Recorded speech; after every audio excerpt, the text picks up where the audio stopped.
கர்த்தர் பரிசுத்தத்தை சிநேகிக்கிறார். பரிசுத்தராக இருப்பது மாத்திரமல்ல, பரிசுத்தத்தை அவர் சிநேகிக்கிறார். அப்படியானால் கர்த்தருக்குள் பிரியமானவர்களே, ஒரு கேள்வி என்ன? அந்த பரிசுத்த ஆண்டவரை பார்ப்பதற்கும் அந்த பரிசுத்த பரலோகத்திற்கு நாம் போவதற்கும் நாம் என்ன செய்ய வேண்டும்? அதாவது நாம் எப்படி பரிசுத்தமாக முடியும், எதை வைத்து நாம் பரிசுத்தமாக முடியும் என்ற ஒரு கேள்வியை உங்களுக்கு முன்பாக வைத்து வேதத்திலே நான் தியானிக்க விரும்புகிறேன். அதற்கு முன்னதாக ஜெபம் செய்வோம். அன்பும் மிகுந்த இரக்கமுள்ள கர்த்தாவே, இந்த நேரத்தில் உம்முடைய பிள்ளைகள் உம்முடைய வேத புத்தகத்தோட உட்கார்ந்து ஆண்டவர் இந்த வேதத்திலே இருந்து எங்களுக்கு சொல்லுகிற காரியங்களை கேட்க நாங்கள் ஆயத்தமாக இருக்கிறோம். ஆண்டவரே, இந்த வேத சத்தியங்களை எடுத்து பேசுவதற்கு எனக்கு எந்தவித தகுதியும் இல்லை என்று நீர் அறிவி. அதை குறித்து நான் அறிக்கையிடுகிறேன் தகப்பனே. தேவாவியானவர் தானுமே இந்த வசனங்களை தேவனுடைய பிள்ளைகளுடைய உள்ளத்திலே பேச நீர் கிருபை செய்தலும் சாமி. ஆவியானவர் தாமே ஒவ்வொரு மகனுடைய உள்ளத்திலும் மகளுடைய உள்ளத்திலும் அசைவாடி ஆண்டவரே, உம்முடைய சத்தத்தை அறிந்து கொள்ளவும் உணர்ந்து கொள்ளவும் கிருபை செய்ய வேண்டும் என்றும், உம்முடைய பிள்ளைகளோடு இந்த நேரத்தில் விசேஷமாக ஆண்டவர் பேச வேண்டும் என்றும் ஆண்டவர் இயேசுவின் திருநாமத்தில் வேண்டிக் கொள்கிறோம். ஜெபங்கேளும் பரமபிதாவே, ஆமென். பரிசுத்தம் அடைவது எப்படி என்ற ஒரு விசேஷமான ஒரு கேள்விதான் இன்றைக்கு உலகத்தின் மக்கள் எல்லாரிடத்திலும் எல்லா மார்க்கத்திலும் எழுப்பப்படுகிற ஒரு கேள்வி. இந்த உலகத்தில் எத்தனையோ மார்க்கங்கள் இன்றைக்கு இருக்கின்றன. இந்த மார்க்கங்கள் எல்லாவற்றிலும் கேட்கப்படுகிற ஒரு கேள்வி என்ன? பரிசுத்தத்தை மனிதன் எப்படி அடைந்து கொள்ள முடியும்? திருமறை விசேஷ விதமாக ஒரு காரியத்தை நமக்கு சொல்லுகிறது. அதை நாம் அறிந்து கொண்டால்தான் அந்த பரிசுத்தத்தை எப்படி அடைந்து கொள்ள முடியும் என்பதை குறித்து நாம் நினைக்க முடியும். ரோமர் எழுதின நிருபம் 3ஆம் அதிகாரம் 10வது வசனத்தை வாசிக்கிறேன். ரோமர் 3:10. அந்தபடியே நீதிமான் ஒருவனும் இல்லை, உணர்வுள்ளவன் இல்லை, தேவனை தேடுகிறவன் இல்லை, எல்லாரும் வழி தப்பி ஏகமாய் கெட்டு போனார்கள், நன்மை செய்கிறவன் இல்லை, ஒருவனாகிலும் இல்லை. அப்படியானால் திருமறை திட்டவட்டமாக கூறுகிற ஒரு கூற்று என்னவென்றால், இந்த உலகத்தில் பரிசுத்தவான் நீதிமான் என்பவன் ஒருவனும் இல்லை என்பதை குறித்து அங்கு ஆண்டவர் விசேஷ விதமாக அங்கு பேசுகிறார். ஏசாயா தீர்க்கதரிசி ஆண்டவருடைய சன்னிதானத்தை அவர் சந்தித்த போது அவர் சொன்ன ஒரு விசேஷமான ஒரு காரியத்தை குறித்து நான் வாசிக்க நான் விரும்புகிறேன். ஏசாயா 1:4வது வசனம். ஏசாயா 1:4. ஐயோ, பாவமுள்ள ஜாதியும் அக்கிரமத்தால் பாரம் சுமந்த ஜனமும் பொல்லாதவர்களின் சந்ததியும் கேடு உண்டாக்குகிற புத்திரமாயிருக்கிறார்கள். கர்த்தரை விட்டு இஸ்ரவேலின் பரிசுத்தர் கோபம் உண்டாக்கி பின்வாங்கி போனார்கள். இன்னும் நீங்கள் ஏன் அடிக்கப்பட வேண்டும்? அதிகமாய் விலகி போகிறீர்களே. தலையெல்லாம் வியாதியும் இருதயமெல்லாம் பலட்சியமாயிருக்கிறது. உள்ளங்கால் தொடங்கி உச்சந்தலை மட்டும் அதில் சுகமே இல்லை. உள்ளங்கால் தொடங்கி உச்சந்தலை மட்டும் பாவம், பாவத்தினால் நிறைந்தவர்களாக இருக்கிறோம் என்று இங்கு ஏசாயா தீர்க்கதரிசி விசேஷமாக சொல்கிறார். இன்றைக்கு மக்கள் என்ன நினைக்கிறார்கள்? நாம் ஏதோ செய்து புண்ணியத்தை சம்பாதித்துக் கொண்டிருக்கிறோம், அதனால நம்முடைய வாழ்க்கையிலே அநேக புண்ணியங்களை சம்பாதித்துக் கொண்டிருக்கிறோம், நீதியான காரியங்களை செய்து கொண்டிருக்கிறோம் என்று நினைக்கிறார்கள். ஆனால் திருமறையிலே சொல்லுகிறதை நான் வாசிக்கிறேன். ஏசாயா 64ஆம் அதிகாரம் 6வது வசனத்தை வாசிக்கிறேன். ஏசாயா 64:6 வாசிக்கிறேன். நாங்கள் அனைவரும் தீட்டானவர்கள் போல இருக்கிறோம், எங்களுடைய நீதிகள் எல்லாம் அழுக்கான கந்தை போல இருக்கிறது, நாங்கள் அனைவரும் இலைகளைப் போல உதிர்கிறோம், எங்கள் நீதிகள் எல்லாம் அழுக்கான கந்தை. நாம் நீதிமானாக இருக்கிறோம் அல்லது நான் நீதியான காரியங்களை செய்கிறோம் என்று நினைக்கிறோமே, அதெல்லாம் கடவுளுடைய பார்வையில கந்தை துணி மாதிரி, அழுக்கான கந்தை, filthy rags என்று ஆங்கிலத்தில் சொல்லப்படுகிறது. அப்படியானால் கர்த்தருக்குள் பிரியமானவர்களே, நம்முடைய வாழ்க்கையை கடவுள் பார்வையில நாம் அசுத்தர்களாகவும் பாவம் உள்ளவர்களாகவும் பாவம் நிறைந்தவர்களாகவும் உச்சந்தலை முதல் உள்ளங்கால் வரைக்கும் பாவத்திலே இருக்கிறவர்களாகவும் நாம் செய்கிற காரியங்கள் முழுவதும் அவருக்கு அசூசியாகவும் அருவருப்பாகவும் அது filthy rags ஆகவும் இருக்கிறது என்று திருமறை அங்கே பேசுகிறது. ஆகவே ஆண்டவர் இந்த உலகத்தின் மக்களை பரிசுத்தத்திற்கென்று அழைக்க வந்தார். பாவிகளாகிய நாம் பரிசுத்தம் அடைந்து தேவனுடைய ராஜ்யத்திற்கு போக வேண்டும் என்று சொல்லி தேவனுடைய பிள்ளைகளாகிய நாம் ஒவ்வொருவரையும் ஆண்டவர் கூப்பிடுகிறார். எபேசியர் 1:4 நமக்கு முன்பாக நாம் அன்பில் பரிசுத்தம் உள்ளவர்களும் குற்றமில்லாதவர்களுமாயிருப்பதற்கு அவர் உலக தோற்றத்திற்கு முன்னே கிறிஸ்துவுக்குள் நம்மை தெரிந்து கொண்டபடியே, நம்மை அழைத்தபடியே. எதற்காக அழைத்தார்? எதற்காக தெரிந்து கொண்டார்? பரிசுத்தம் உள்ளவர்களும் குற்றமில்லாதவர்களுமாயிருப்பதற்காக. ஆகவே ஆண்டவர் இந்த உலகத்தின் மக்களாகிய நம்மை பார்த்து பரிசுத்தம் பெறுவதற்கு அழைக்கிறார். பாவிகளாக இருக்கிற நம்மை பரிசுத்தம் பெற வேண்டும் என்று ஆண்டவர் தம்முடைய பிள்ளைகளை அழைக்கிறார். அப்படியானால் பரிசுத்தத்தை எப்படி பெறுவது? இந்த பரிசுத்தத்தை எப்படி பெற்றுக் கொள்வது?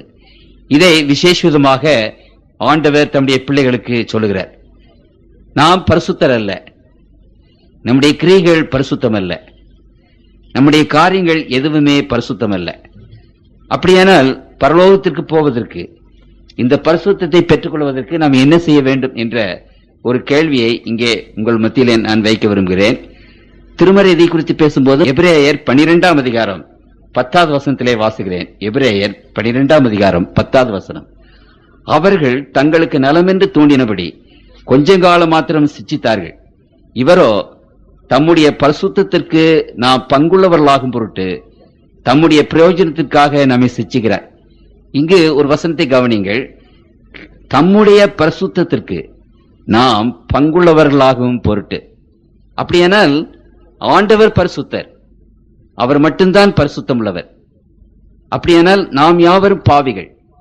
பாவிகளாகிய நாம் அந்த பரிசுத்தத்தை எப்படி பெறுவது என்று சொன்னால், அந்த பரிசுத்தத்திலே, ஆண்டவருடைய பரிசுத்தத்திலே நாம் பங்கு பெற வேண்டும் என்று திருமறை நமக்கு விசேஷ விதமாக அங்கு சொல்லுகிறது. ஆண்டவருடைய பரிசுத்தத்திலே கர்த்தருடைய பிள்ளைகளாகி நாம் பங்கு பெற வேண்டும். அவருடைய பரிசுத்தத்திலே நாம் பங்கு பெற்றவர்களாக உலகத்தில் வாழ வேண்டும் என்பதை குறித்து அங்கு ஆண்டவர் நமக்கு சொல்லுகிறார். அப்படியானால் கர்த்தருக்குள் பிரியமானவர்களே, நாம் அவருடைய பரிசுத்தத்திலே எப்படி பங்கு பெறுவது? இதை நாம் நிச்சயமாக அறிந்து கொள்ள வேண்டும். ஆங்கிலத்திலே ஒரு பழமொழி உண்டு, by beholding him we are changed. அவரை பார்த்து, அவரை தரிசித்து நாம் மாற்றமடைகிறோம் என்று அங்கே போடப்பட்டிருக்கிறது.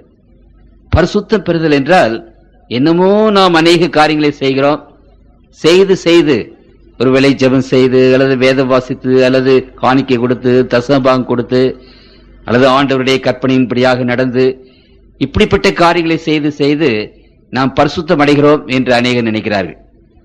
ஆனால் கர்த்தருக்குள் பிரியமானவர்களே, திருமறை விசேஷமாக நமக்கு என்ன சொல்கிறது? பரிசுத்தம் பெறுவது எப்படி என்றால், ஆண்டவருடைய பரிசுத்தத்திலே நாம் பங்கு கொள்ள வேண்டும் என்று ஆண்டவர் அங்கு பேசுகிறார்.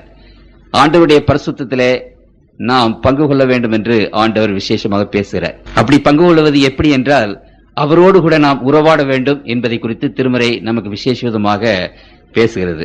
ஆதியிலே ஏதேன் தோட்டத்திலே ஆண்டவர் மனுஷனோடு கூட இருந்தார் என்று நாம் பார்க்கிறோம்.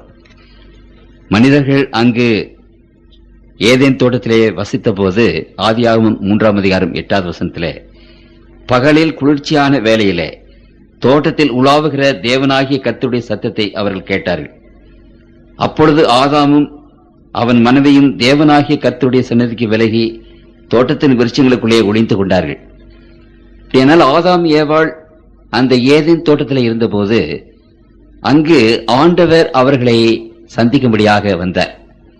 திருமறையில் இன்னும் நீங்கள் விசேஷமாக வாசித்து பார்க்கும்போது, வாரத்திற்கு ஒரு முறை அவர் அவர்களை சந்தித்து அவர்களோடு தங்கி இருந்தார் என்று திருமறை அங்கு நமக்கு அங்கே சொல்லுகிறது. எதற்காக அவர் அங்கு தங்கியிருந்தார்? கர்த்தருக்குள் பிரியமானவர்களே, திருமறை ஒரு விசேஷமான ஒரு காரியத்தை குறித்து அங்கே பேசுகிறது. வேதத்தில் நாம் இயேசு கிறிஸ்துவானவரை பற்றியும் பிதாவாகிய தேவன், குமாரனாகிய தேவன், பரிசுத்த ஆகியவையாகிய தேவன் என்ற 3 பேரை பற்றி நாம் விசேஷமாக நாம் நினைக்கிறோம். அந்த 3 பேரிலே தேவனுடைய பிள்ளைகளாகிய இந்த உலகத்திற்கு நம்மை வெளிப்படுத்தின கடவுள் குமாரனாகிய இயேசு கிறிஸ்து என்பதை திருமறை அங்கே பேசுகிறது. உதாரணமாக யோவான் 6ஆம் அதிகாரத்திலே வாசிக்கிறேன். யோவான் 6ஆம் அதிகாரம் 46வது வசனத்திலே வாசிக்கிறேன். தேவனிடத்திலிருந்து வந்தவரே தவிர வேறு ஒருவரும் பிதாவை கண்டதில்லை, இவரே பிதாவை கண்டவர். இங்கு திருமறை பேசுகிறது, பிதாவை ஒருவரும் கண்டதில்லை என்று அங்கே பேசுகிறது. 5ஆம் அதிகாரத்திலே மறுபடியும் வாசிக்கிறேன். 5ஆம் அதிகாரத்தில் ஆண்டவர் சொல்கிறார், 37வது வசனம், என்னை அனுப்பின பிதா தாமே என்னை குறித்து சாட்சி கொடுத்திருக்கிறார். நீங்கள் ஒரு காலம் அவருடைய சத்தத்தை கேட்டதும் இல்லை, அவர் ரூபத்தை கண்டதும் இல்லை. அப்படியானால் திருமறை அநேக இடங்களிலே நமக்கு என்ன சொல்கிறது? ஒரு நாளும் ஆண்டவருடைய சத்தத்தை கேட்டதும் இல்லை, அவருடைய ரூபத்தை கண்டதும் இல்லை. இங்கு 2 கேண்டில் இருக்கிறது. ஒன்று எரிகிறது, இன்னொன்று எரியவில்லை. இந்த எரிகிற கேண்டில் ஆண்டவர், பரிசுத்தம் உள்ள ஆண்டவரை குறிக்கிறது. ஆண்டவர் பரிசுத்தம் உள்ளவர். இது எரிகிறது. அப்படியானால் நாம் யாவரும் எரிகிறதில்லை, பரிசுத்தம் இல்லாதவர்கள். நாம் பரிசுத்தம் இல்லாதவர்களாக இருக்கிறோம். எப்படி பரிசுத்தத்தை பெற்றுக் கொள்வது? பரிசுத்தம் என்பது இந்த விளக்கு என்று வைத்துக் கொள்ளுங்கள், இந்த வெளிச்சம். இந்த பரிசுத்தத்தை நாம் எப்படி பெற்றுக் கொள்வது? சொல்லுங்க யாராவது. எப்படி பெற்றுக் கொள்வது? நாம் போய் என்ன செய்ய வேண்டும் என்றால், அதோடு நாம் உறவாட வேண்டும், அல்லது ஒட்டி கொள்ள வேண்டும், அல்லது அதோடு கனெக்ட் பண்ண வேண்டும். அப்படி பண்ணும்போது நாம் என்ன செய்கிறோம்? ஏறுகிறோம். ஆண்டவர் பரிசுத்தம் உள்ளவர். அப்படியானால் நாம் பரிசுத்தம் இல்லாதவர்கள். நாம் பரிசுத்தம் அடைவது எப்படி? ஆண்டவருடைய பரிசுத்தத்தை நாம் பகிர்ந்து கொள்ள வேண்டும். அவரோடு நாம் உறவாட வேண்டும். அவரோடு உறவாடும் போது அந்த பரிசுத்தம் நமக்கு வருகிறது. உங்களுக்கு புரியுதுங்களா? நாம் செய்கிற கிரியினால் அல்ல, நாம் நடக்கிற நடக்கையினால் அல்ல, நாம் ஒரு வேலை உபவாசம் இருந்து ஜெபித்து கண்ணீர் விட்டு அதனால் அல்ல. தேவனுடைய பிள்ளைகள் பரிசுத்தம் அடைய வேண்டும் என்றால் ஒரே ஒரு வழி, இந்த அண்ட சராசரங்களில் பரிசுத்தமாயிருக்கிற ஆண்டவர், அந்த ஆண்டவரிடத்துல நாம் போய் ஒட்டி கொள்ள வேண்டும். அவரோடு கூட நாம் உறவாட வேண்டும். அவரோடு கூட நாம் இணைய வேண்டும். அப்படி இணையும் போது அந்த பரிசுத்தம் நமக்கு கிடைக்கிறது. நன்றாக புரிந்து கொள்ளுங்கள். அப்படி அந்த காலத்திலிருந்து, ஆதியில இருந்து ஆதாம் ஏவாள் பரிசுத்தம் அடைவதற்காக ஆண்டவர் அவர்களோடு கூட வந்து தங்கியிருந்தார் என்று திருமறை நமக்கு சொல்லுகிறது.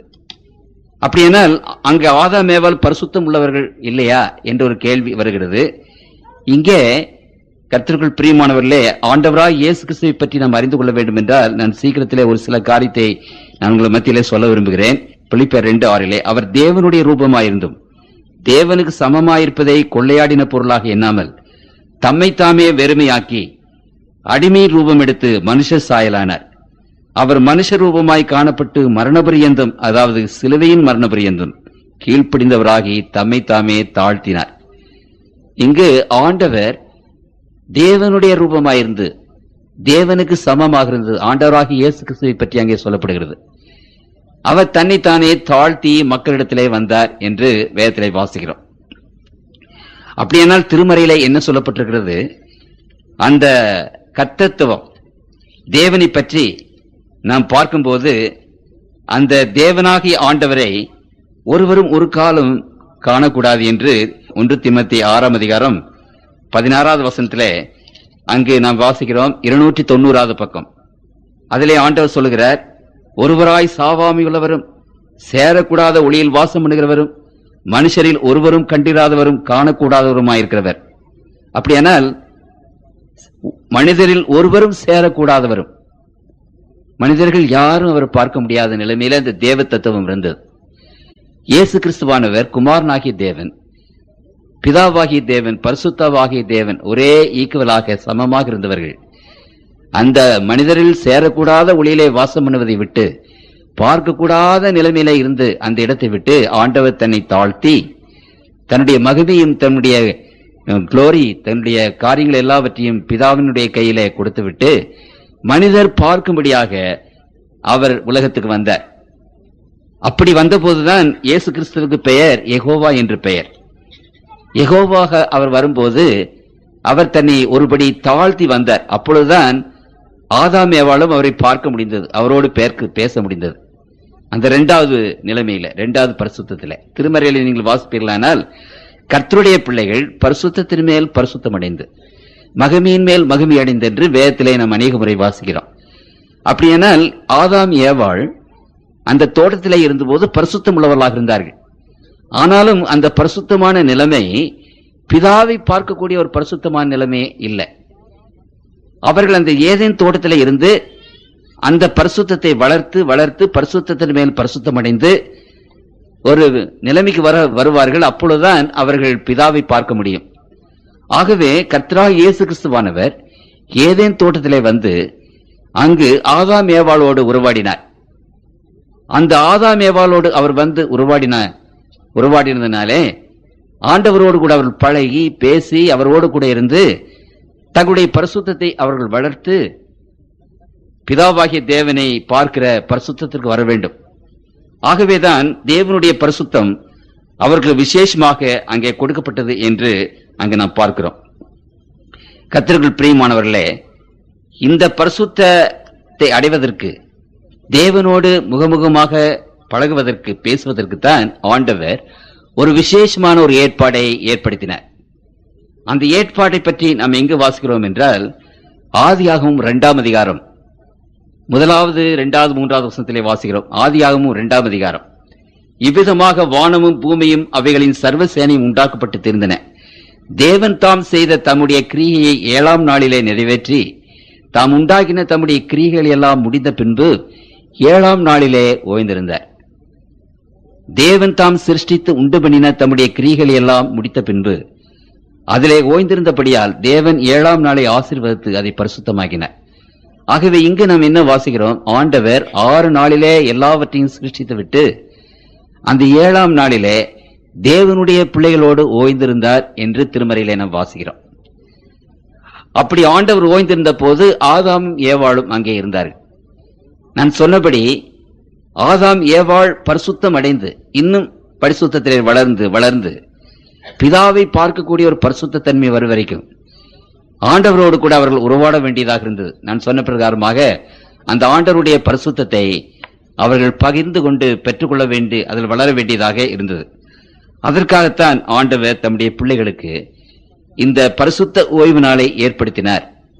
அப்படியானால் இந்த பரிசுத்த ஓய்வு நாள் என்பது என்ன? அந்த 7ஆம் நாளை ஆண்டவர் பரிசுத்த ஓய்வு நாளாக ஏற்படுத்தினார். அந்த 7ஆம் நாள் பரிசுத்த ஓய்வு நாள் என்று அழைக்கப்படுகிறது. ஏன் அது பரிசுத்த ஓய்வு நாள் என்று அழைக்கப்படுகிறது? நாளிலே என்ன பரிசுத்தம் இருக்கிறது? கர்த்தருக்குள் பிரியமானவர்களே, இங்கு ஒரு காரியத்தை உங்கள் மத்தியிலே நான் வைக்க விரும்புகிறேன். பழைய ஏற்பாட்டின் புத்தகம் 72வது பக்கத்திலே மோசேயை பற்றி பேசப்படுகிறது. மோசே ஆடு மேய்த்துக் கொண்டிருந்தார். அப்பொழுது திடீரென்று ஒரு புதர் எரிகிறதை அவர் கண்டார். புதர் எரியும் போது திடீரென்று அந்த தீ எல்லா இடத்திலும் பரவிவிடும், ஆடுகளை கொன்றுவிடும். ஆகவே மோசே அந்த ஆடுகளை ஓட்டிக்கொண்டு இந்த தீ பரவதற்கு முன்னதாக ஆடுகளை தப்புவிக்க வேண்டும் என்று சொல்லி வேகமாக அந்த ஆடுகளை அவன் ஓட்டி கொண்டு போகிற சமயத்தில் திரும்பி அந்த தீ எவ்வளவு தூரம் பரவிற்று என்று பார்த்தான். அந்த தீ பரவவே இல்லை. அந்த செடி மாத்திரம்தான், புதர் மாத்திரம்தான் எரிந்து கொண்டிருந்தது. அப்பொழுது மோசேக்கு அது ரொம்ப ஆச்சரியமாக இருந்தது. பெரிய நெருப்பு, பிரகாசிக்கிற நெருப்பு, ஆனால் அது பரவவில்லை. அந்த புதர் ஒன்றுதான் எரிந்து கொண்டிருந்தது. அவன் மிகுந்த ஆச்சரியப்பட்டு, இது என்ன அதிசயமாக இருக்கிறது, அந்த தீ பரவவே இல்லையே, அப்படியானால் இது ஏதோ அதிசயம் என்று சொல்லி கிட்ட வந்தான்.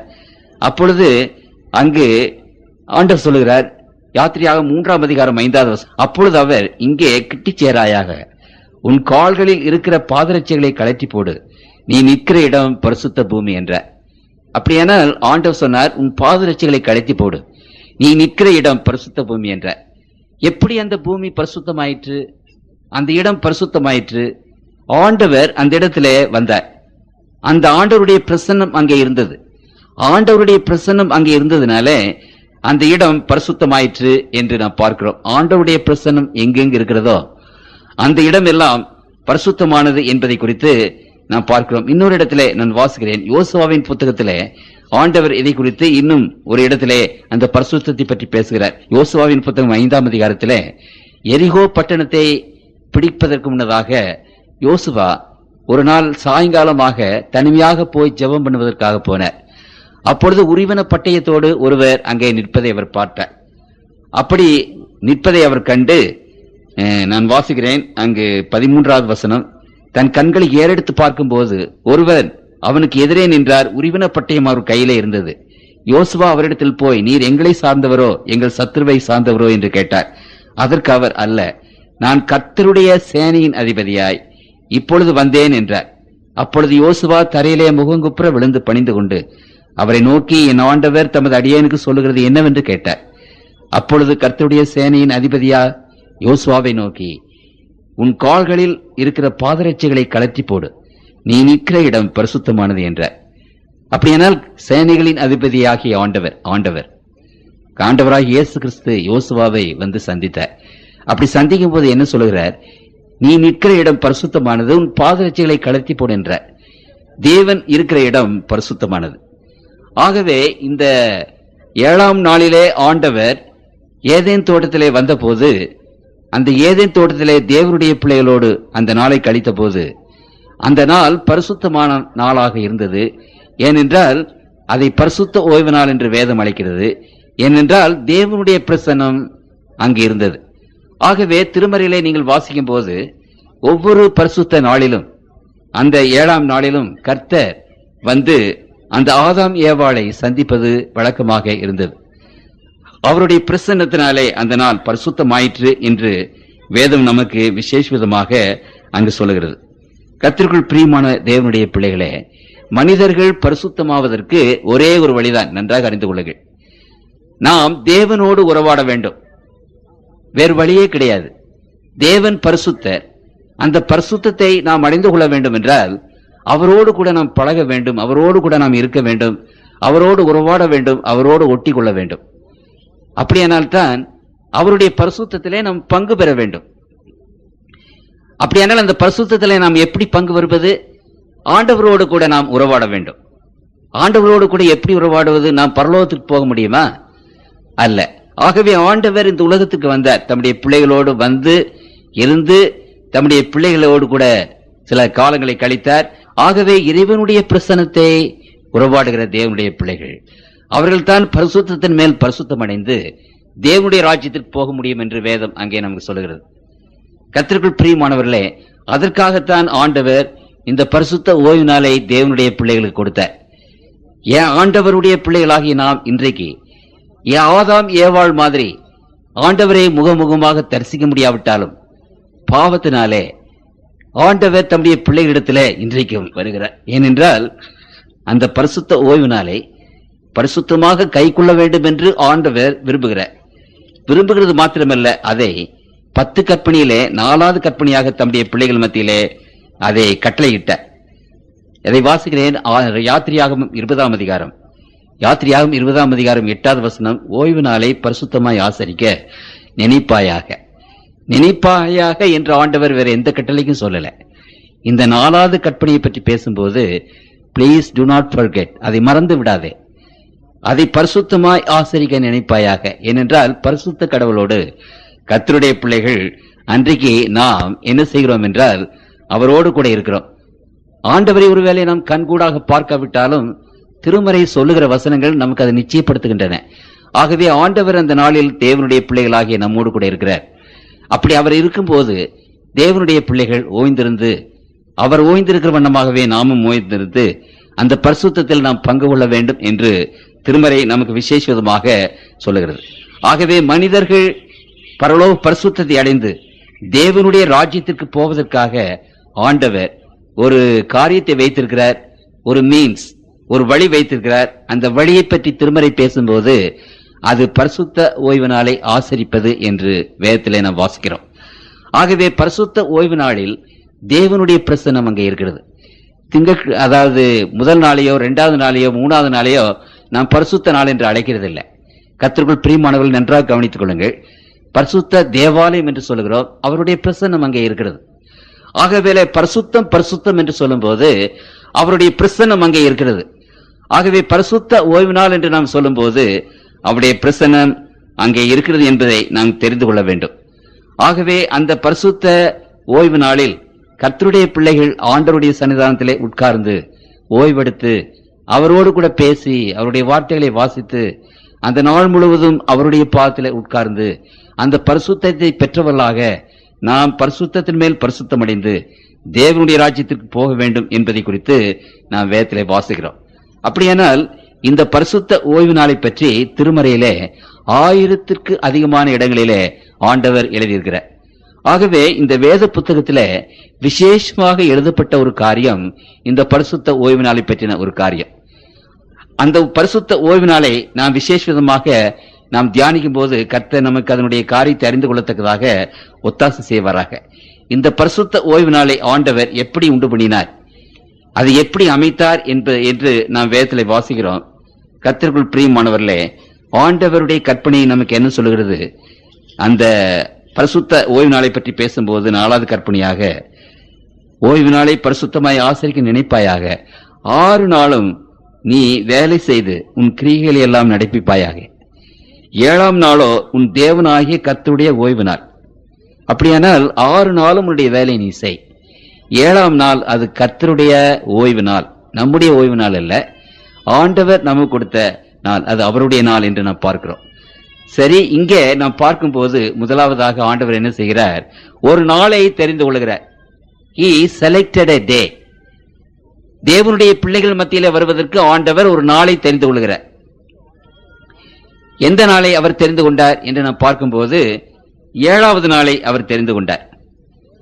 பரிசுத்த ஓய்வு நாள் நம்முடைய ஓய்வு நாள் அல்ல. வேதத்திலே நாம் பார்க்கும்போது அவருடைய ஓய்வு நாள், தேவனுடைய ஓய்வு நாள் என்றுதான் பேசப்படுகிறது. அது ஆண்டவர் உடைய நேரம்.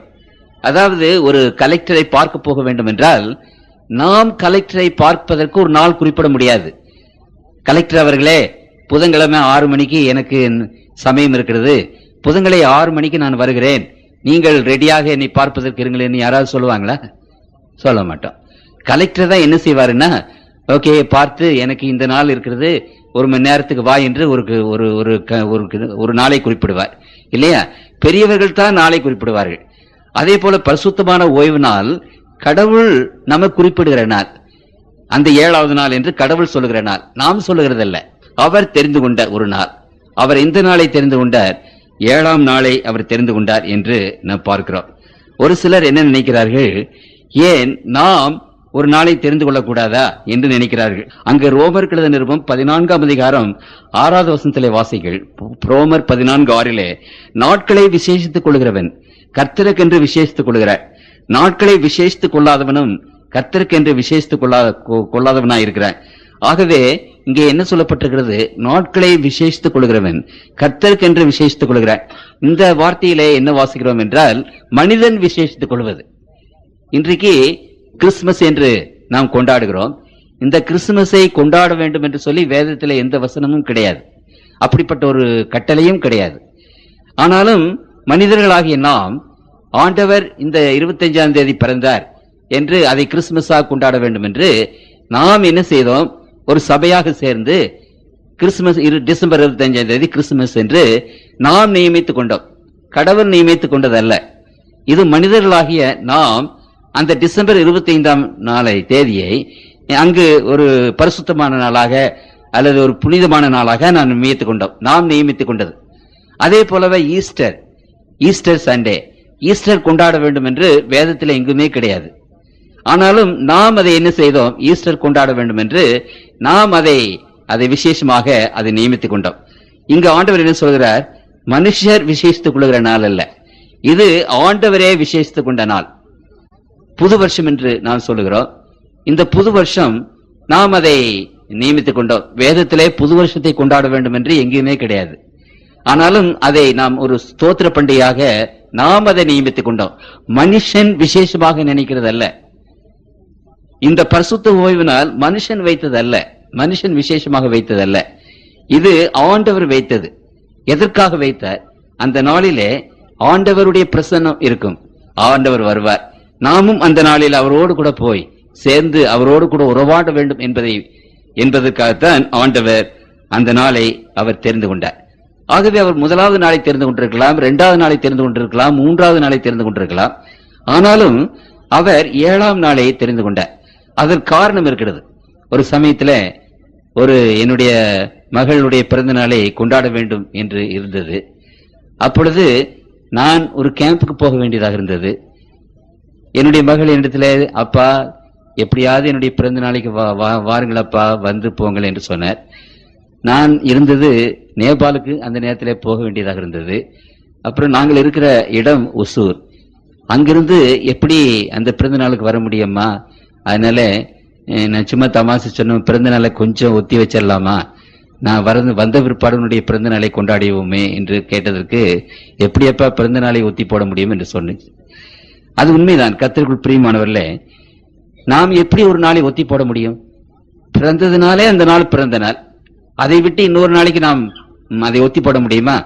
அதே போலவே 7வது நாளை ஆண்டவர் எதற்காக தெரிந்து கொண்டார் என்றால், 6 நாட்களிலும் ஆண்டவர் வானம் பூமி சமுத்திரம் எல்லாவற்றையும் உண்டாக்கினார். உண்டாக்கிவிட்டு 7ஆம் நாளை அந்த சிருஷ்டிப்பினுடைய ஞாபக சின்னமாக வைத்தார்.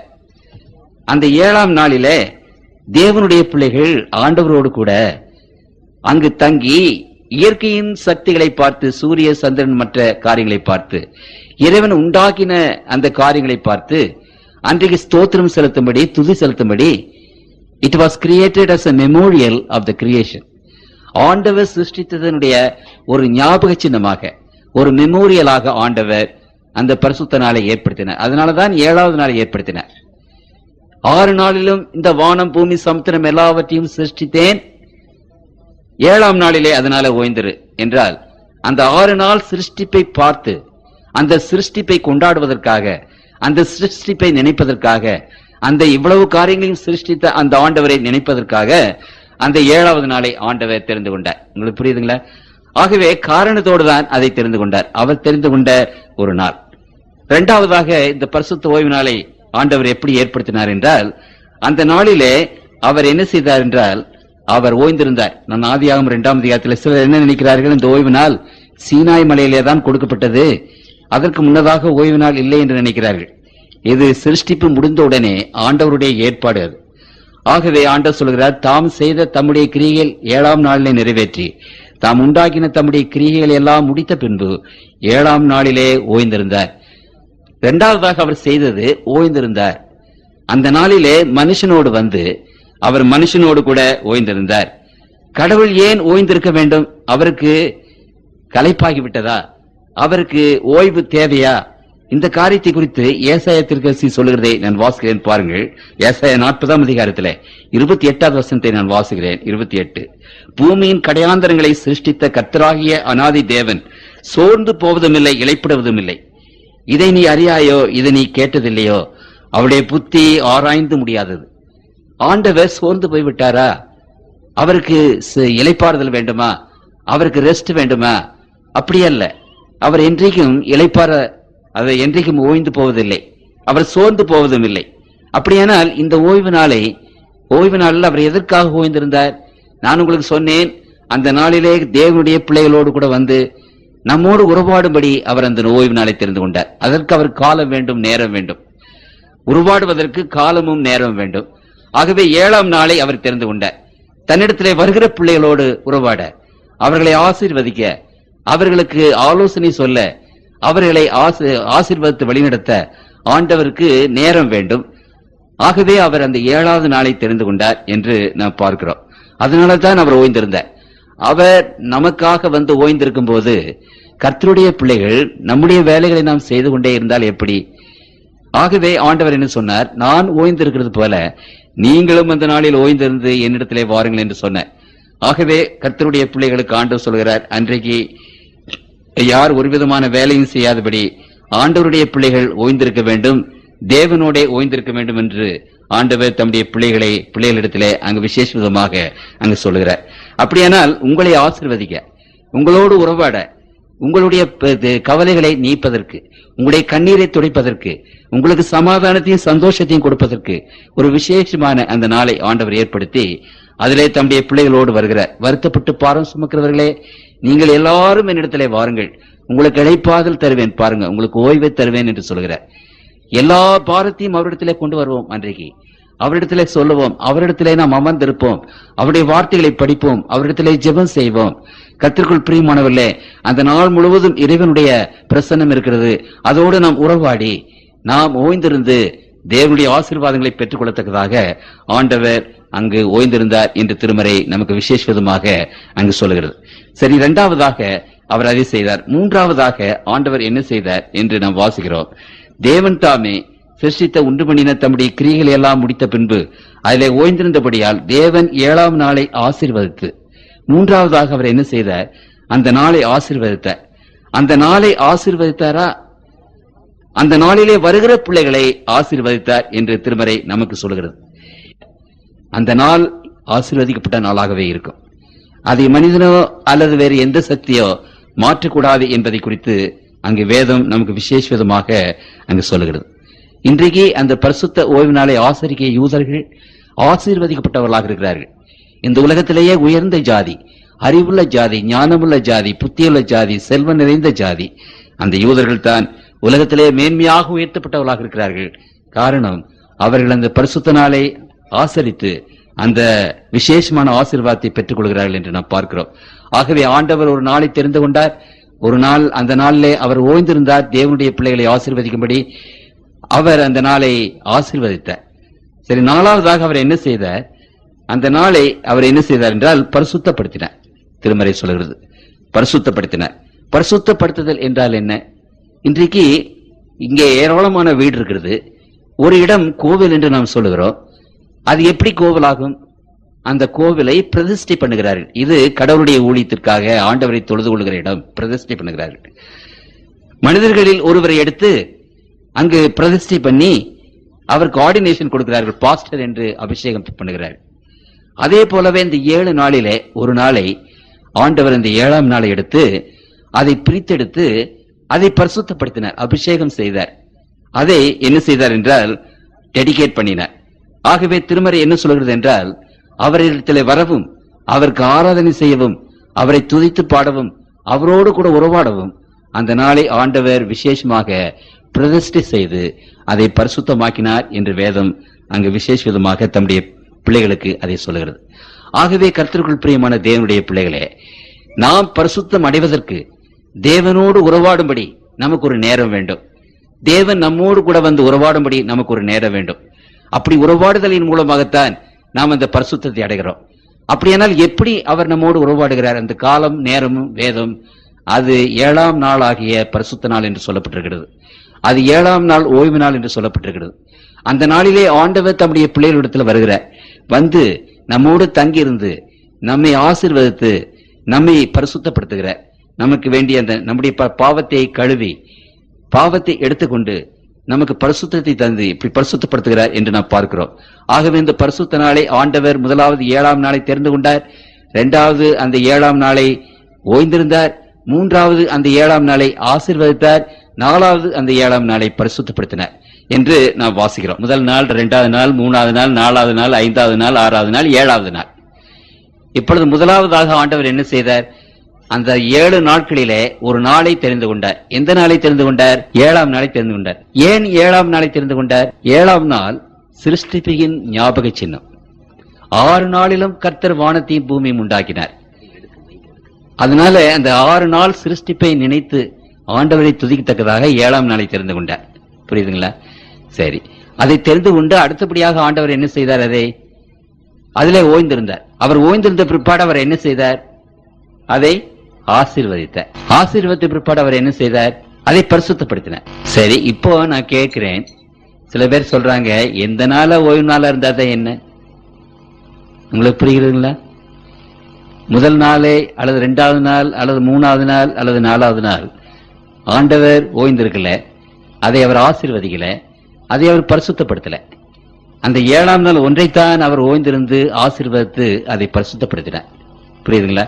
ஆகவே எல்லாம் நாளும் ஒன்றுதானே, எந்த நாளை கை கொண்டால் என்ன என்று மக்கள் நினைக்கிறார்கள், பேசுகிறார்கள். உங்களுக்கு புரியுதுங்களா? ஆகவே ஆண்டவர் அந்த 7ஆம் நாளை பரிசுத்தமாக்கி அதில் ஓய்ந்திருந்து ஆசீர்வதித்து அதை பரிசுத்தமாக்கி ஆண்டவர் தம்முடைய பிள்ளைகளுக்கு 10 கற்பனையிலே அதை 7ஆம் நாளோ தேவனாகிய பரிசுத்த ஓய்வு நாள், அதிலே நீயானாலும் உன் குமாரனானாலும் குமார்த்தியானாலும் யாதொரு வேலையும் செய்ய வேண்டாம் என்று அதை கற்பனையாக நமக்கு 10 கற்பனையிலே 4வது பிரமாணமாக அதை நமக்கு கொடுத்து போயிருக்கிறார். ஆகவே அந்த 7வது நாள் பிரதிஷ்டை பண்ணப்பட்ட ஒரு நாள், அபிஷேகம் பண்ணப்பட்ட நாள், கர்த்தரால் தெரிந்து கொள்ளப்பட்டு கர்த்தர் அதிலே நமக்கு முன்மாதிரியாக ஓய்ந்திருந்து அதை ஆண்டவர் ஆசீர்வதித்து அதை பரிசுத்தப்படுத்தின அந்த நாள். அப்புறம் கடவுள் அதை கற்பனையாக தேவனுடைய பிள்ளைகள் மத்தியிலே அதை கற்பனையாக கொடுத்து விட்டார். ஆகவே இந்த பரிசுத்த 7வது நாள் நாம் பரிசுத்தம் அடைவதற்கு உங்களுக்கும் எனக்குமாக கொடுக்கப்பட்டிருக்கிறது. இப்பொழுது அடுத்த கேள்வி என்னவென்றால், 7ஆம் நாள் என்பது எது? இன்றைக்கு அநேகர் என்ன நினைக்கிறார்கள்? வேதத்துல புதிய ஏற்பாடு வாரத்தின் நாட்கள் அங்கு எழுதப்படவில்லை. ஞாயிற்றுக்கிழமை, திங்கட்கிழமை, செவ்வாய்க்கிழமை, புதன்கிழமை என்று எழுதப்படல. முதல் நாள், 2வது நாள், 3வது நாள் என்று எழுதப்பட்டிருக்கிறது. இன்றைக்கும் யூதர்களுடைய கேலண்டர்ல முதல் நாள், 2வது நாள், 3வது நாள் என்றுதான் இருக்கிறதே ஒழிய அதற்கு பெயர் கிடையாது. ஏன் ஆண்டவர் முதல் நாள், 2வது நாள், 3வது நாள் என்று வைத்திருக்கிறார்? உதாரணமாக அந்த 7வது நாளுக்கு நம்ம தமிழ்ல புதன்கிழமைன்னு பேர் வச்சிருக்கேன்னு வச்சுக்கிடுங்க. அப்போ தமிழ்ல தானே அது புதன்கிழமை, 3600 பாஷை இருக்கிறது அல்லவா? உதாரணமா வேதத்துல புதன்கிழமை ஓய்வு நாள் என்று ஆண்டவர் எழுதி வைத்திருக்கார் என்று வைத்துக் கொள்ளுங்க. இந்த புதன்கிழமை ஓய்வு நாள் என்பது நமக்கு தானே விளங்கும், அது நம்முடைய பாஷையில தானே இருக்கும். இந்த மற்ற பாஷைகளிலே புதன்கிழமை என்றால் தெரியாதல்லவா? ஆகவே 3600 பாஷை இருக்கிறது. அந்த 3600 பாஷையிலும் இந்த நாட்களுக்கு 3600 பேர் இருக்கிறது. புதன்கிழமைய இங்கிலீஷ்ல வெட்னஸ்டேன்னு சொல்றோம். உங்களுக்கு புரியுதுங்களா? கர்த்தருக்குள் பிரியமானவர்களே, அப்போ ஆண்டவர் என்ன சொன்னார்? சரி, எத்தனையோ பாஷை இருக்கிறது, நம்ம முதல் நாள், 2வது நாள், 3வது நாள் என்று எழுதி விடுவோம். எந்தெந்த பாஷையில என்னென்ன பேர் வைத்தாலும் வைத்துக் கொள்ளட்டும் என்று விட்டுவிட்டார். அப்படித்தானே முடியும், வேறு வழியில் அல்லவா? இப்போ வென்ஸ்டே என்று ஆண்டவர் வேதத்தில் எழுதியிருந்தா, வென்ஸ்டே என்பது ஆங்கிலம் பேசுவர்களுக்கு தானே தெரியும், மற்றவங்களுக்கு எப்படி தெரியும்? ஆகவே அந்த 7 நாட்கள் 1, 2, 3, 4, 5, 6, 7ன்னு வச்சுட்டார். இப்போ பாஷையில அவங்கவுங்க பாஷையில அவங்க அந்த நாட்களுக்கு என்ன பேர் கொடுக்குறீங்களோ அந்த பேரை கொடுத்துங்கன்னு சொல்லிட்டார். சரி, அப்படியானால் இன்றைக்கு நம் முன்பு இருக்கிற ஒரு கேள்வி என்ன? ஆண்டவரால் தெரிந்து கொள்ளப்பட்ட அந்த 7வது நாள், ஆண்டவர் ஓய்ந்திருந்த அந்த நாள், அவர் ஆசீர்வதித்த அந்த நாள், அவர் பரிசுத்தப்படுத்தின நாள் எது? நம்முடைய தமிழ் மொழியிலே அது எந்த நாள்? அது புதன்கிழமையா, வியாழக்கிழமையா, வெள்ளிக்கிழமையா, சனிக்கிழமையா, திங்கக்கிழமையா, எந்த நாள்? இது நமக்கு முன்பாக ஒரு கேள்வி. அதை நாம் சற்று நேரம் சிந்திப்போம். முதலாவதாக இந்த கேலண்டர் இங்கே இருக்கிறது. நாம் எல்லோரும் கேலண்டர் வைத்திருக்கிறோம். இந்த கேலண்டர்ல நீங்கள் பார்க்கும்போது இந்த கேலண்டர் எல்லோருக்கும் தெரியும். இதுல 7வது நாள் எந்த நாள்? 7வது நாள் எந்த நாள் இதுல போட்டிருக்கிறது? சனிக்கிழமை, இல்லைங்களா? சரி, இந்த கேலண்டர் என்ன? இது வானசாஸ்திர கேலண்டர். வானசாஸ்திரங்களை வைத்து கணிக்கப்பட்டது. அமாவாசை அன்றைக்கு வருகிறது என்று சொன்னால் அன்றைக்கு அமாவாசை வருகிறது. பௌர்ணமி வருகிறது என்று சொன்னால் பௌர்ணமி வருகிறது. இல்ல வால் நட்சத்திரம் இந்த தேதியிலே வரும் என்று ஆயிரக்கணக்கான வருஷத்துக்கு முன்னாகவே சொல்லப்படுகிறது. அதே தேதியிலே வால் நட்சத்திரம் தோன்றுகிறது. உங்களுக்கு புரியுதுங்களா? அப்படியானால் இந்த கேலண்டர் என்ன கேலண்டர்? வான சாஸ்திரத்தினால் கணிக்கப்பட்ட கேலண்டர். உங்களுக்கு புரியுதுங்களா? அப்ப இந்த கேலண்டர்ல 7வது நாள் என்று எதை சொல்லப்படுகிறது? சனிக்கிழமை. சரி, 2வதாக கர்த்தருக்குள் பிரியமானவர்களே, ரோமன் கத்தோலிக்க திருச்சபை வேதாகமம் வைத்திருக்கிறார்கள். இங்க போங்க, கொஞ்சம் பழைய வேதாகமா எடுத்துக்கிடுங்க. ரோமன் கத்தோலிக்க திருச்சபையில பழைய வேதாகமத்தை நீங்கள் எடுத்து கீழே குறிப்புகள் கொடுத்திருப்பார்கள் அவர்கள். அந்த பழைய வேதாகம் எனக்கு கிடைக்கவில்லை, உங்களுக்கு அதை காட்டுவதற்கு முடியவில்லை. ஆனாலும் நம்முடைய பாதிரிமார்கள் உங்கள் வீடுகளில் யார் வீட்டிலேயாவது இருந்து வாங்கி கொண்டு வருவார்கள். இந்த வேதாகமத்துல கீழே ஃபுட் நோட் குறிப்பு கொடுத்திருப்பார்கள். அதிலே ஆதியாகமத்தில் இன்னும் மத்தேயு 12ஆம் அதிகாரம் இப்படிப்பட்ட இடங்களிலே 7ஆம் நாள் 7ஆம் நாள் என்று வருகிறது அல்லவா? அதற்கு ஃபுட் நோட்ல அவங்க என்ன சொல்றாங்க? சனிக்கிழமை என்று சொல்கிறார்கள். இதை நீங்க எந்த ரோமன் கத்தோலிக்க பைபிள்லையும் நீங்க பார்க்கலாம். நீங்க போய் யாராவது ரோமன் கத்தோலிக்க பைபிள் வச்சிருந்தா நீங்க அதை வாசித்து பாருங்க. 7ஆம் நாள் 7வது நாள் வருது. இப்பொழுது புதிதாக தமிழ் பைபிள் திருத்தி வந்திருக்கிறது. புதிய டிரான்ஸ்லேஷன் இங்கிலீஷ்லும் சரி தமிழ்லும் சரி வந்திருக்கிறது. அந்த புதிய டிரான்ஸ்லேஷன்ல முதல் நாள் 2வது நாள் என்று போடாதபடி 7வது நாள் சனிக்கிழமை சாட்டர்டே என்றே போட்டு வந்திருக்கிறது இப்பொழுது. அதை நீங்கள் நன்றாக புரிந்து கொள்ளலாம் ரோமன் கத்தோலிக்க பைபிள்ல. சரி, ரோமன் கத்தோலிக்கருடைய குறிப்பிடத்துல 10 பிரமாணத்தை பற்றி அவர்கள் எழுதியிருக்கிறார்கள். அவர்கள் ஞானஸ்நானம் பெறுவதற்கு முன்னதாக அந்த 10 பிரமாணத்தை படித்து அதை சொல்ல வேண்டும். அந்த 10 பிரமாணத்தை படிக்கும் போது ஒவ்வொரு பிரமாணமாக அவர்கள் அதை எழுதியிருக்கிறார்கள், விவரித்து எழுதியிருக்கிறார்கள். அதுல அந்த 4வது பிரமாணத்துல என்ன வாக்கியம் வருகிறது என்று சொன்னால், ரோமன் கத்தோலிக்க வேதாமத்தில அவருடைய குறிப்பிடத்துல இந்த ஓய்வு நாள் கற்பனை நம்முடைய வேதத்தில 4வது கற்பனையாக இருக்கிறது. ரோமன் கத்தோலிக்க வேதத்திலும் 4வதாகத்தான் இருக்கிறது. ஆனால் ரோமன் கத்தோலிக்கருடைய குறிப்பிடத்துல அந்த கேட்டிகிசம் என்ற புத்தகத்துல அதை 3வது கற்பனையாக போட்டிருக்கிறார்கள். 2வது கற்பனையை குறிப்பிடத்திலிருந்து எடுத்துட்டாங்க. ஆகவே 4வது கற்பனை 3வது கற்பனையாக மாறிவிட்டது. அந்த பேப்பரை உங்கள் கையிலே கொடுப்பார்கள் என்று நினைக்கிறேன் நீங்கள் போகும்போது. சரி, அப்படியானால் அந்த 3வது கற்பனை என்ன சொல்கிறது? ஓய்வு நாள் எது? கேட்டிகிசம். அதுக்கு பதில் என்ன? 7ஆம் நாள் ஓய்வு நாள். அப்படியானால் 7ஆம் நாள் என்பது எது? அதற்கு பதில் சனிக்கிழமை 7வது நாள். அதற்கு அடுத்தபடியாக ஞாயிற்றுக்கிழமை ஏன் நாம் ஆசரிக்கிறோம்? சனிக்கிழமை ஓய்வு நாளானால் ஞாயிற்றுக்கிழமை ஏன் ஆசரிக்கிறோம்? கத்தோலிக்க திருச்சபையானது அந்த ஓய்வு நாளின் பரிசுத்தத்தை ஞாயிற்றுக்கிழமைக்கு மாற்றி போட்டது. ஆகவே சபையினுடைய சட்டத்தின்படி நாம் ஞாயிற்றுக்கிழமை ஆசரிக்கிறோம் என்று அங்கே வருகிறது. ஆகவே ரோமன் கத்தோலிக்கர்கள் இன்றைக்கு என்ன சொல்கிறார்கள்? அந்த 7வது நாள் இன்றைக்கு அது சனிக்கிழமை என்று தீர்க்கமாக நமக்கு சொல்கிறார்கள். 2 ப்ரூஃப் சரிங்களா? 3வது ப்ரூஃப் என்ன? இன்றைக்கு கிறிஸ்தவர்களாகிய நாம் எல்லாரும் இன்றைக்கு ஞாயிற்றுக்கிழமையை கை கொண்டிருக்கிறோம். ஞாயிற்றுக்கிழமை ஏன் ஆசரிக்கிறோம் என்றால், இயேசு கிறிஸ்து உயிரோடு எழுந்தார். அந்த உயிரோடு எழுந்த நாளை நாம் ஆசரிக்க வேண்டும் என்று சொல்லி ஞாயிற்றுக்கிழமையை நாம் ஆசரிக்கிறோம். அப்படியானால் வேதத்தில் பார்க்கும்போது இயேசு கிறிஸ்து எந்த நாளில் உயிரோடு எழுந்தார்? எந்த நாளில்? வாரத்தின் முதல் நாளில் உயிரோடு எழுந்தார். அப்போ இன்றைக்கு கிறிஸ்தவங்கள் எல்லாம் என்ன சொல்றோம்? வாரத்தின் முதலாம் நாள் உயிரோடு எழுந்தார். அந்த நாள் எந்த நாள்? ஞாயிற்றுக்கிழமை என்று சொல்கிறோம். இன்றைக்கு இருக்கிற 300 கோடி கிறிஸ்தவர்கள் இன்றைக்கு என்ன சொல்றாங்க? இந்த உலகத்துல 100 கோடி கிறிஸ்தவர்கள் உலகத்தில் ஞாயிற்றுக்கிழமை ஆசரிக்கிற கிறிஸ்தவர்கள் என்ன சொல்கிறார்கள்? ஆண்டவருடைய உயிர் தெழுந்த நாளை ஆசரிக்கிறோம் ஞாயிற்றுக்கிழமை. அதுக்குத்தான் ஞாயிற்றுக்கிழமை நாங்கள் கை கொண்டிருக்கிறோம் சொல்றாங்க. அப்ப ஞாயிற்றுக்கிழமை எந்த நாள்னு வேதம் சொல்லுது? வாரத்தின் முதல் நாள் காலையிலே ஆண்டவர் உயிரோடு எழுந்தார் என்று வேதம் பேசுகிறது. அப்படியானால் கர்த்தருக்குள் பிரியமானவர்களே, இன்றைக்கு இருக்கிற 100 கோடி கிறிஸ்தவர்களும் வாரத்தின் முதல் நாள் ஞாயிற்றுக்கிழமை என்று சொல்கிறார்கள்.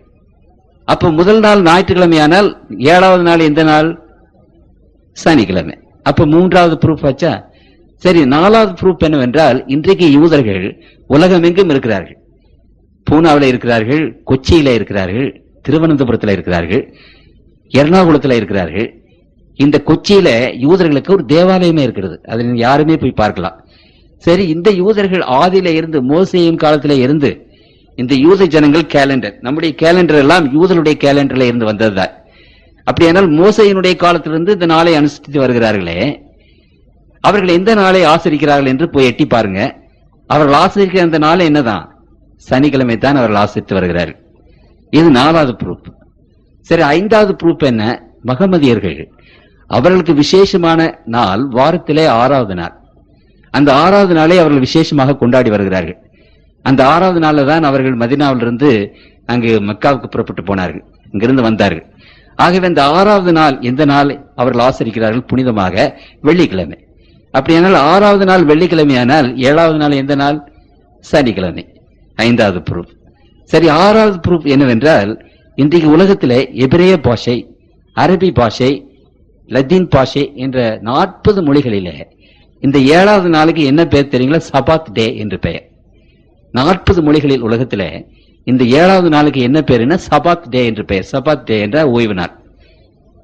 ஆகவே கர்த்தருக்குள் பிரியமானவர்களே, இந்த 6 ப்ரூஃபை உங்கள் மத்தியிலே நான் வைக்க விரும்புகிறேன். இந்த 6 ப்ரூஃப்ல நாம் என்ன வாசிக்கிறோம் என்று சொன்னால், இந்த 7வது நாள் என்பது எது? சனிக்கிழமை என்று நமக்கு நன்றாக திட்டவட்டமாக தெரிகிறது. ஆகவே 6 நாட்களும் ஆண்டவர் கிரியை செய்து 7ஆம் நாளிலே ஓய்ந்திருந்த நாள் அந்த சனிக்கிழமை. அவர் ஆசீர்வதித்த நாள் அந்த சனிக்கிழமை.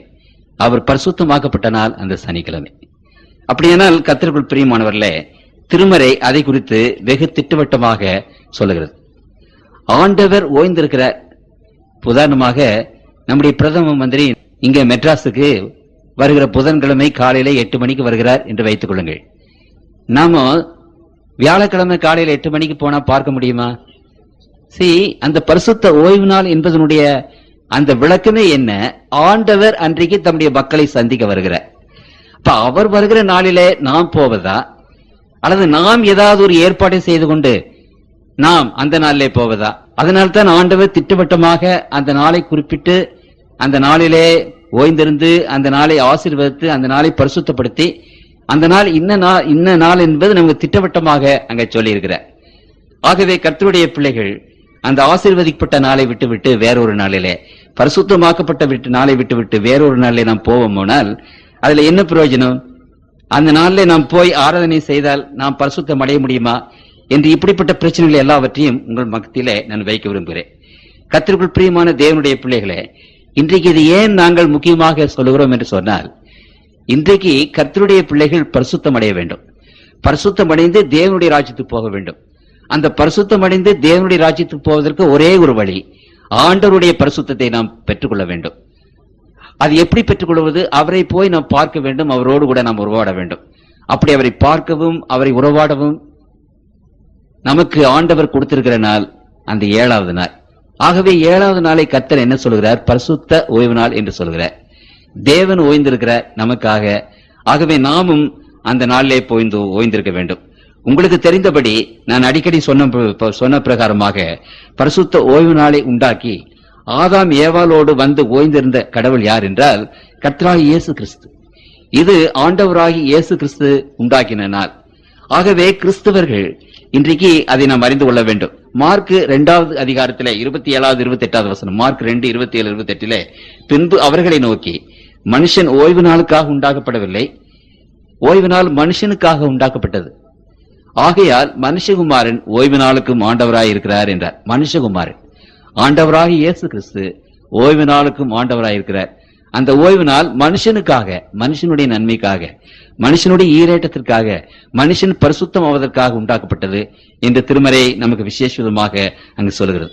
ஆகவே இயேசு கிறிஸ்து கிறிஸ்தவர்கள் இன்றைக்கு நாம் இன்னொரு நாளை கை கொண்டால் போதும் என்ற அந்த போதனைக்கு வேதத்தில் கொஞ்சம் கூட எந்த விதமான அந்த இடமே இல்லை என்பதை நாம் விசேஷமாக அங்கு பார்க்கிறோம்.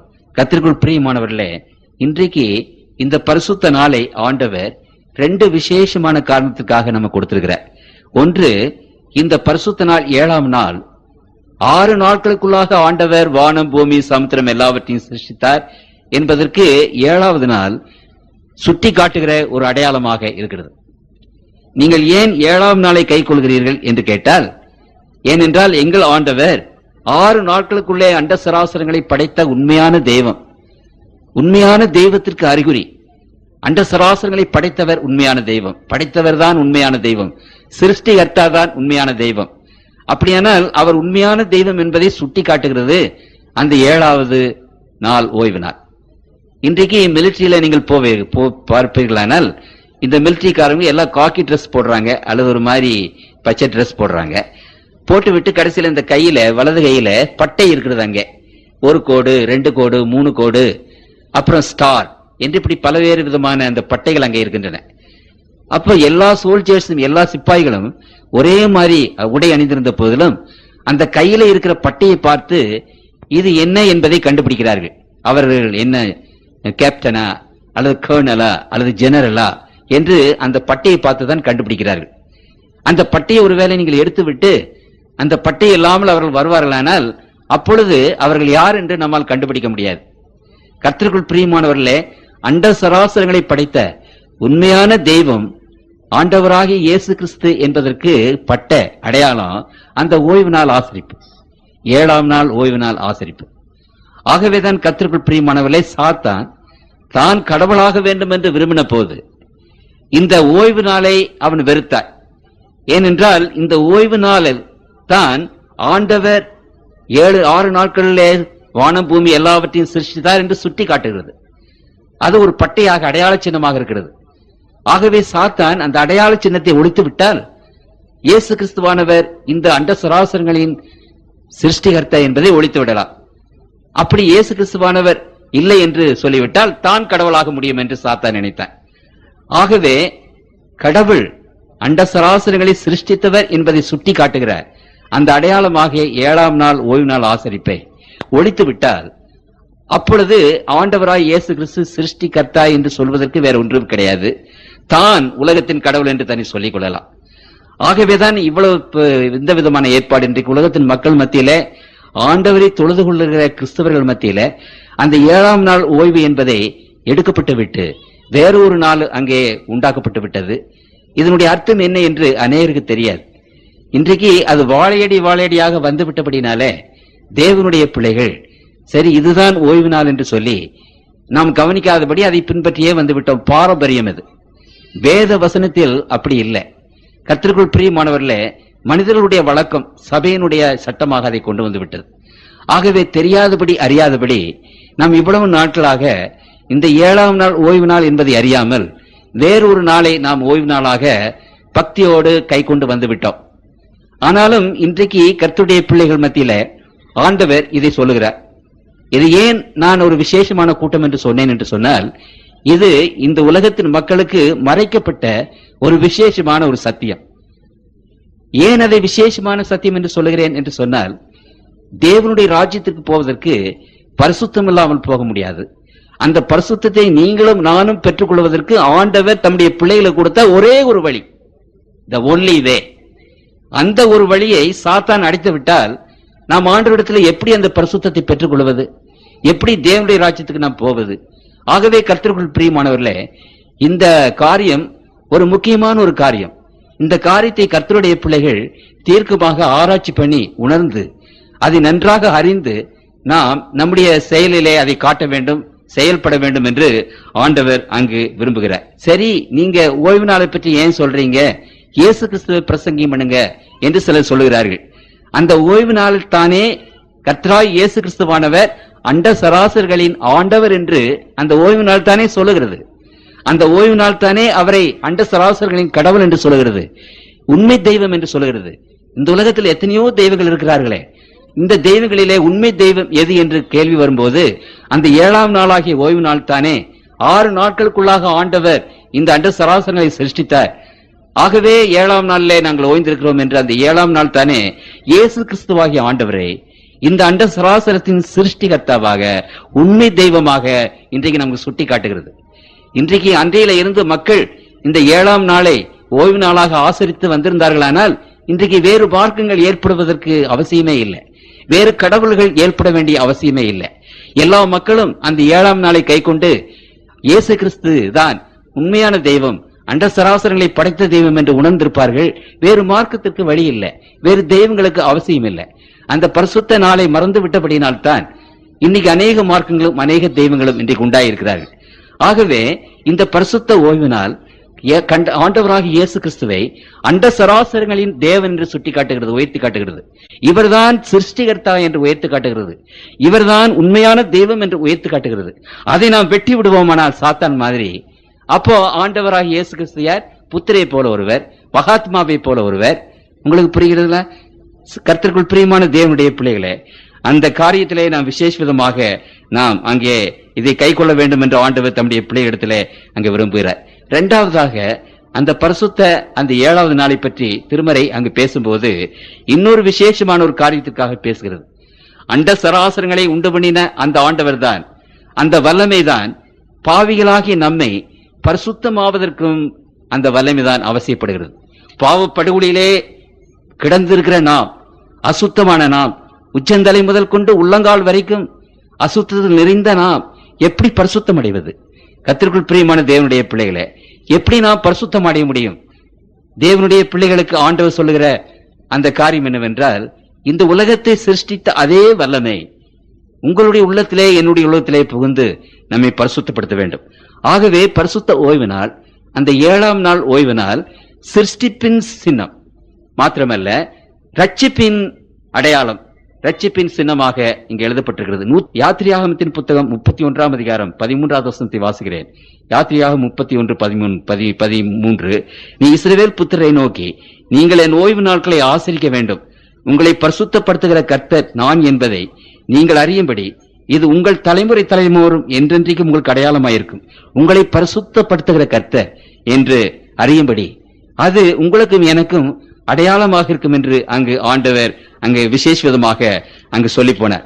திரும்பவும் இதை குறித்து வேதம் அநேக இடங்களிலே பேசுகிறது. எசேக்கியேல் 20ஆம் அதிகாரத்திலே நான் வாசிக்கிறேன். எசேக்கியேல் 20ஆம் அதிகாரம் 12வது வசனம். எசேக்கியேல் 20ஆம் அதிகாரம் 12வது வசனம். நான் தங்களை பரிசுத்தம் பண்ணுகிற கர்த்தர் என்று அவர்கள் அறியும்படிக்கு எனக்கும் அவர்களுக்கும் அடையாளமாய் இருப்பதற்காக என் ஓய்வு நாட்களையும் அவர்களுக்கு கட்டளையிட்டேன். பார்த்தீர்களா? பரிசுத்தம் பெறுதல் என்பதற்கு அடையாளம். பாவிகளாகி நம்மை பரிசுத்தப்படுத்துகிறார் என்பதற்கு அது ஒரு நினைவு சின்னம். அப்படியானால் இந்த பரிசுத்த ஓய்வு நாள் 2 விசேஷமான காரியங்களுக்கு நினைவு சின்னம். ஒன்று, 6 நாட்களுக்குள்ளாக ஆண்டவர் அண்ட சராசரங்களை படைத்தார் என்பதனுடைய அடையாள சின்னம். 2வது, பாவிகளாகி நம்மை ரட்சிக்கிறார் என்று அதற்கு அடையாள சின்னம். அண்ட சராசரங்களை படைத்த அதே சக்தி, அந்த பிரம்மாண்டமான சக்தி தான் ஒரு பாவியாகிய மனுஷனை பரிசுத்தப்படுத்தவும் உபயோகப்படுத்தப்படுகிறது. ஆகவே ஆண்டவர் உலகத்தை உண்டு பண்ணின சிருஷ்டிகர்த்தா என்றும், ஆண்டவர் பாவிகளை ரட்சிக்கிற ரட்சகர் என்பதற்கும் அடையாளமாக ஆண்டவர் அந்த பரிசுத்த ஓய்வு நாளை அடையாள சின்னமாக நமக்கு கொடுத்து போனார். அப்படியானால் கர்த்தருக்குள் பிரியமானவர்களே, இந்த 7ஆம் நாள் ஓய்வு நாள் என்பதை நீங்கள் வெட்டி விடுங்கள். சாத்தான் அதைத்தானே செய்தான். அப்படி வெட்டிவிட்டால் இயேசு கிறிஸ்துவானவர் அவர் ஒரு சிருஷ்டிகர்த்தா என்றோ உண்மையான தெய்வம் என்றோ அல்லது அவர் இந்த ரட்சிப்பின் ஆண்டவர் என்றோ ரட்சிப்பை கொடுக்கிற ஆண்டவர் என்றோ நமக்கு தெரியாது.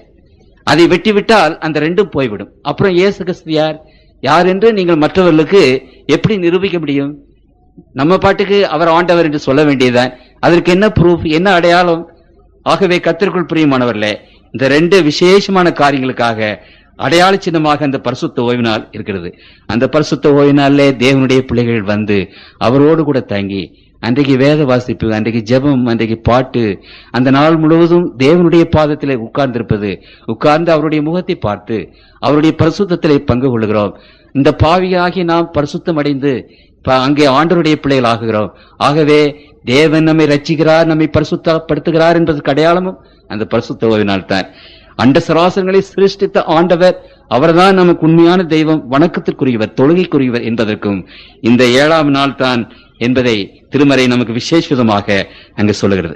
அப்படியானால் கர்த்தருக்குள் பிரியமான தேவனுடைய பிள்ளைகளே, மூன்றாவதாக இந்த பரிசுத்த ஓய்வு நாளை ஆசிரியர் பிள்ளைகளுக்கு ஆண்டவர் ஏராளமான ஆசீர்வாதங்களை தம்முடைய பிள்ளைகளுக்கு வைத்து போயிருக்கிறார். அந்த ஆசீர்வாதத்திற்கு வேதத்தில் கணக்கே கிடையாது. கர்த்தருடைய பிள்ளைகள் ஆசீர்வதிக்கப்பட்ட பிள்ளைகளாக இருக்க வேண்டும். கர்த்தருடைய பிள்ளைகள் இந்த உலகத்தில் உன்னதமாக உயர்த்தப்பட வேண்டும். கர்த்தருடைய பிள்ளைகள் கவலை இல்லாமல், கண்ணீர் இல்லாமல், மனமகிழ்ச்சியோடு வாழ வேண்டும். இப்படிப்பட்ட பெரிய ஆசீர்வாதங்களை கர்த்தர் தம்முடைய பிள்ளைகளுக்கு கொடுத்திருக்கிறார். நான் வாசிக்கிறேன். ஏசாயா 58ஆம் அதிகாரம் 13வது வசனம். என் பரிசுத்த நாளாகிய ஓய்வு நாளிலே உனக்கு இஷ்டமானதை செய்யாதபடி உன் காலை விலக்கி உன் வழிகளின்படி நடவாமலும் உனக்கு இஷ்டமானதை செய்யாமலும் உன் சொந்த பேச்சை பேசாமலும் இருந்து ஓய்வு நாளை கர்த்தருடைய மனமகிழ்ச்சி நாள் என்றும் கர்த்தருடைய பரிசுத்த நாளை மகிமையான நாள் என்றும் சொல்லி அதை மகிமையாக எண்ணுவாயானால், பரிசுத்த நாளை உதாரணமாக கை கொள்வாயானால், பரிசுத்தமாக அதை கடைபிடிப்பாயானால், அப்பொழுது கர்த்தரில் மனமகிழ்ச்சியாயிருப்பாய். பார்த்தீங்களா? மனமகிழ்ச்சி. ஆண்டவருடைய வேதம் சொல்லுகிறது, நம் பரலோகத்திலே நித்திய மகிழ்ச்சி அவர்கள் தலைமையில் இருக்கும் என்று சொல்லுகிறது. இன்றைக்கு மனமகிழ்ச்சி எங்கே? ஒரு சிறிது நேரம் சந்தோஷமாக இருந்தால் மற்ற நேரமெல்லாம் துக்கப்படுகிற மாதிரி தான் இருக்கிறது. கர்த்தருக்குள் பிரியமானவர்களே, தேவனுடைய பிள்ளைகள் மகிழ்ச்சியாக இருக்க வேண்டும். அந்த மகிழ்ச்சி எப்பொழுது கர்த்தர் தம்முடைய பிள்ளைகளுக்கு கொடுக்கிறார்? அந்த பரிசுத்த நாளை ஆசரிக்கும் போது அந்த மகிழ்ச்சி தேவனுடைய பிள்ளைகளுக்கு ஆண்டவர் கொடுக்கிறார். எந்த விதமான துக்கமும் துயரமும் கஷ்டங்களும் துன்பங்களும் மனிதனிடத்திலிருந்து அந்த மகிழ்ச்சி எடுத்து போட முடியாது என்று திருமறை நமக்கு சொல்கிறது. அப்புறம் ஆண்டவர் சொல்கிறார், பூமியின் உயர்ந்த இடங்களிலே உன்னை ஏறி இருக்கும்படி பண்ணி இந்த உலகத்தின் மக்கள் எல்லாருக்கும் மேலே உன்னை உயர்த்தி அறிவிலே, ஞானத்திலே, புத்தியிலே, எல்லா விதமான காரியங்களிலும் நம்மை எல்லா ஜாதிகளுக்கு மேலாக உயர்த்துவார். இன்றைக்கு யூதர்களை ஆண்டவர் உயர்த்திருக்கிறார். அதற்கு ஒரு உதாரணம், ஆண்டவருடைய வாய் பொய் சொல்லாது. தேவனுடைய கற்பனை கை கொள்கிற பிள்ளைகளுக்கு, ஒருவேளை இந்த பரிசுத்த ஓய்வு நாளை கை கொள்கிற பிள்ளைகள் ஒரு சிலர் ஆசீர்வதிக்கப்படவில்லை, உயர்த்தப்படவில்லை என்பதை நீங்கள் பார்த்தீர்களானால் காரணம் என்ன? அவர்கள் செய்கையில அதை செய்யாமல் இருக்கிறார்கள் என்பதுதான் அர்த்தம்.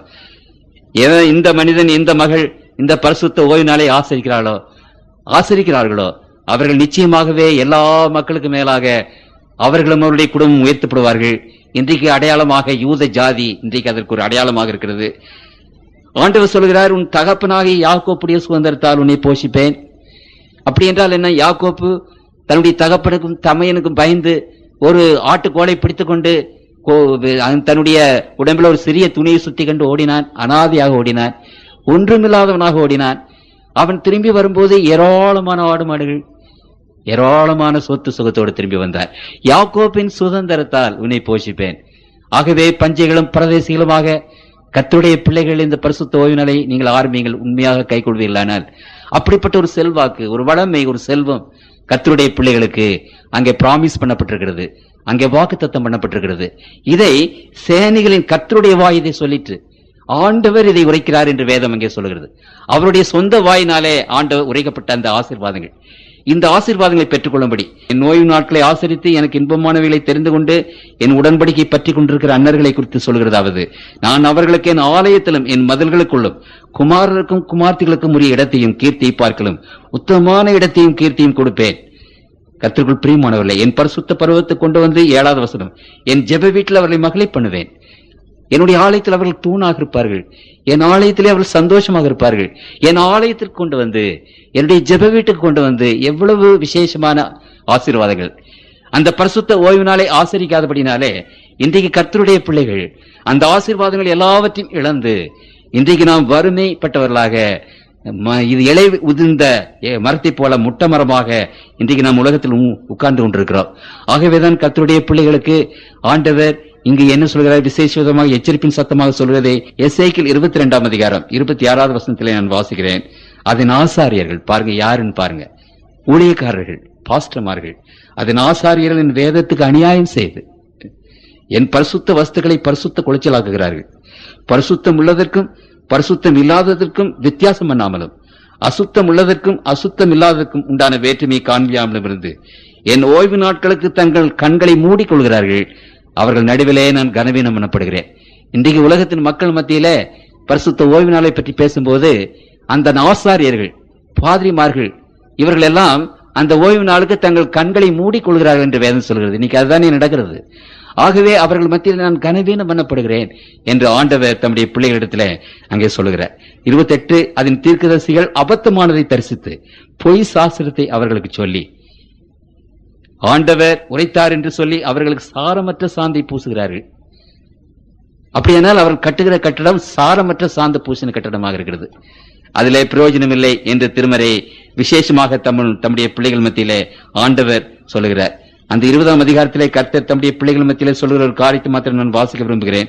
20ஆம் அதிகாரம் 20வது வசனத்திலே ஆண்டவர் ஒரு காரியத்தை குறித்து பேசும்போது அங்கு சொல்லுகிறார், என் ஓய்வு நாட்களை பரிசுத்தமாக்குங்கள், நான் உங்கள் தேவனாகிய கர்த்தர் என்று நீங்கள் அறியும்படிக்கு அவைகள் எனக்கும் உங்களுக்கும் அடையாளமாயிருக்கும் என்றேன். சிலுவையல்ல அடையாளம்.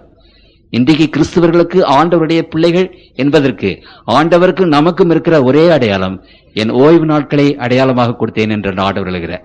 வேத வசனம் முழுவதுமாக அதை குறித்து தான் பேசுகிறதை ஒழிய வேறு காரியங்களை குறித்து பேசுகிறதில்லை. அங்கு நான் மறுபடியும் வாசிக்கிறேன். ஆனாலும் பிள்ளைகளும் எனக்கு விரோதமாக எழுப்பினார்கள், என் கட்டளையின்படியே மனுஷன் செய்தால் அவைகளால் பிழைப்பானே, அவர்களோ அவைகளை நடவாமலும் என் நியாயங்களை கை கொண்டு அவைகளின்படி செய்யாமலும் என் ஓய்வு நாட்களை பரிசுத்த குலைச்சலாக்கி போட்டார்கள். ஆண்டவர் இஸ்ரவேல் ஜனங்களோடும் இன்றைக்கு நம்மோடு சொல்லுகிறது என்ன? ஓய்வு நாட்களையே உங்களுக்கு நான் ஆசீர்வாதமாக கொடுத்தேன், அதை நீங்கள் பரிசுத்த குலைச்சலாக்கி போட்டீர்கள் என்ற அந்த காரியத்தை குறித்து வேதம் விசேஷமாக அங்கு பேசுகிறது. தானியேலின் புத்தகம் 7ஆம் அதிகாரத்தில் இந்த பரிசுத்த ஓய்வு நாளை மாற்றுவார்கள் என்ற அந்த தீர்க்க தரிசனத்தையும் ஆண்டவர் முன்னதாகவே எழுதி வைத்தார். தானியேலின் புத்தகம் 7ஆம் அதிகாரம் 25வது வசனத்தை வாசிக்கிறேன். ஒரு சக்தி எழும்பும், உன்னதமானவருக்கு விரோதமாக வார்த்தைகளை பேசி உன்னதமானவருடைய பரிசுத்தவான்களை ஒடுக்கி காலங்களையும் பிரமாணங்களையும் மாற்ற நினைப்பான். தேவனுடைய பிரமாணத்தை மாற்றுவான் என்று அங்கே ஆண்டவர் சொல்லியிருக்கிறார். கர்த்தருக்குள் பிரியமான தேவனுடைய பிள்ளைகளே, இந்த விசேஷமான சத்தியம், மூடி மறைக்கப்பட்ட சத்தியம், இந்த சத்தியத்தை கர்த்தருடைய பிள்ளைகளாகிய உங்களுக்கு முன்பாக நான் வைக்கிறேன். இந்த சத்தியம் எப்படிப்பட்ட சத்தியம் என்று சொன்னால், பரலோகத்திற்கு தேவனிடத்தில் போய் சேர்வதற்கு நாம் பரிசுத்தம் அடைவதற்கு வழி, அதுதான் வழி. அந்த வழியை இன்றைக்கு மூடி மறைத்து போட்டால் ஆண்டவருடைய ராஜ்யத்துக்கு நான் எப்படி போய் சேர்வது? ஒன்று. இரண்டாவதாக, கர்த்தருக்குள் பிரியமானவர்களே, நாம் ரட்சிப்படைவதற்கு பாவிகளாகிய நாம் ஆண்டவர் என்று தொழுது கொள்வதற்கு நம்மை உண்டாக்கின ஆண்டவர், நம்மை நடத்துகிற ஆண்டவர், நம்மை பதப்படுத்துகிற ஆண்டவர், நம்மை தாங்கி ஏந்தி நடத்துகிற அந்த உன்னதமான ஆண்டவர், அண்ட சராசங்களை சிருஷ்டித்த சிருஷ்டிகர்த்தா என்று அந்த ஓய்வு நாள் நமக்கு சுட்டி காட்டுகிறது. அப்படியானால் சிருஷ்டிகர்த்தாவாகிய கடவுள் நமக்கு தகப்பனானால் நாம் கவலையின்றி வாழலாமே, நாம் கண்ணீரின்றி வாழலாமே என்பது. மூன்றாவதாக, கர்த்தருக்குள் பிரியமானவர்களே, பாவிகளாக கிடந்த நம்மை ஆண்டவர் பரிசுத்தமாக்குகிறார். நம்முடைய ஜீவியத்தில் ஏராளமான ஆசீர்வாதங்களை கொடுக்கிறார். நாம் ஆசீர்வதிக்கப்பட்டவர்களாக, உலகத்தில் உயர்ந்தவர்களாக இந்த உலகத்தில் வாழவும், அந்த பரிசுத்தத்தை பெற்று பரலோக ராஜ்யத்திற்கு போகவும் ஆண்டவர் வைத்த வழி இந்த வழி. ஆகவே கர்த்தருக்குள் பிரியமானவர்களே, மறைக்கப்பட்ட இந்த சத்தியத்தை உங்கள் முன்பாக நான் வைத்து விட்டேன். ஆண்டவர் உங்களுடைய இருதயத்திலே பேசட்டும், தேவானியான உங்களுடைய உள்ளத்திலே பேசட்டும். புதைந்து கிடந்த இந்த சத்தியத்தை தேவனுடைய பிள்ளைகளாகி நீங்கள் அறிந்து கொள்ள ஆண்டவருடைய கண்களை திறக்கட்டும். அறிந்து கொண்டதன்படி கர்த்தருடைய பிள்ளைகள் நடக்க ஆண்டவர் கிருபை செய்வாராக. ஆண்டவருடைய கல்வாரி சிலுவை, அந்த சிலுவையை நாம் நோக்கி பார்க்கும்போது கர்த்தருக்குள் பிரியமானவர்களே, அனாதியாக அந்த கல்வாரி சிலுவினை தொங்கினவர், அண்ட சராசரங்களை படைத்த அந்த ஆண்டவர், அந்த அனாதியாக தொங்கின அந்த ஆண்டவர் உங்களையும் என்னையும் ரட்சிக்க வந்த பரம்பொருள். அந்த விசேஷமான இந்த 2 காரியத்தையும் கர்த்தருடைய பிள்ளைகளுக்கு விவரமாக சொல்லி காட்டுகிற அந்த பரிசுத்த நாள், அந்த பரிசுத்த ஓய்வு நாள், கர்த்தருடைய பிள்ளைகள் அதை ஆசரித்து, அதை நினைத்து ஆண்டவருக்கு மகிமையும் துதியும் கனத்தையும் செலுத்தி அவரோடு கூட வந்து இருந்து பரிசுத்தமாகி தேவனுடைய ராஜ்யத்தில் பிரவேசிக்க ஆண்டவர் கிருபை செய்வாராக. ஜெபம் செய்வோம். எங்களை நேசிக்கிற அன்புள்ள தகப்பனே, கூடி வந்திருக்கிற நம்முடைய பிள்ளைகள் ஒவ்வொருவரையும் உடைய பாத்துல வைக்கிறோம். இந்த மறைக்கப்பட்ட அந்த சத்தியத்தையும் உடைய பிள்ளைகளாக எங்களுக்கு தெளிவாக உரைத்தும்படி கிருபை செய்த தெய்வக்காம் ஸ்தோத்திரம். ஆவியானவரே, தம்முடைய பிள்ளைகளுடைய இதயத்திலே பேசும் ஆண்டவரே.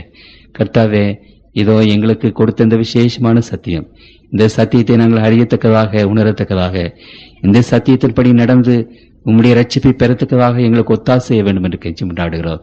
ஆண்டவரே, எங்களுக்கு ஈவாக, ஒரு பெரிய ஈவாக, பெரும் ஆசீர்வாதமாக கொடுத்த அந்த பரிசுத்த ஓய்வு நாள், அந்த நாளை நாங்கள் கை கொண்டு அந்த நாளிலே உம்மிடத்திலே வந்து சேர்ந்து உம்மை நோக்கி பார்த்து உம்மிடத்திலே நாங்கள் உறவாடி தகப்பனே உடைய முகத்தை பார்த்து நாங்கள் ஜீவிக்கும்படியான ஒரு பெரிய கிருபை தாரும் ஆண்டவரே. இதோ இந்த உலகத்தில் மாத்திரமல்ல, திருமறை என்ன சொல்கிறது என்றால், புதிய வானம் புதிய பூமியிலே அவர்கள் ஓய்வு நாள் தோறும் அவர்கள் வந்து என்னை தொழுது கொள்வார்கள் என்று சொல்லியிருக்கிறீர் சாமி.